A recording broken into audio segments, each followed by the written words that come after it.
Hello friends, welcome to my channel. ఈరోజు మనం ఈ వీడియోలో క్షీరాన్నం ఎలా చేయాలో చూద్దాం. దానికోసం ఫస్ట్ 2 గ్లాసెస్ అయితే బియ్యం వాష్ చేసుకుని ఉడకపెట్టుకోవాలి కొంచెం. అవి ఉడికాక దాంట్లో చక్కగా మంచి వేడి చేసిన ఆవు పాలు యాడ్ చేసుకోవాలి.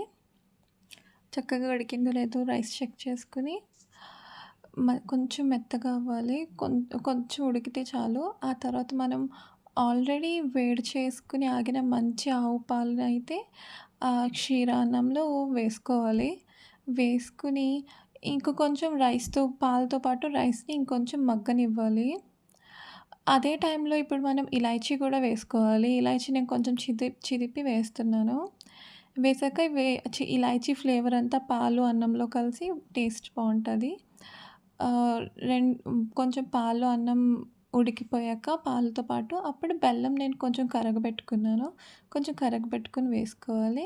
మంచిగా మగ్గాలి అన్నం, ఇంకా బెల్లం అంతా కరిగిపోయాక మనం కొంచెం కాజు ఇంకా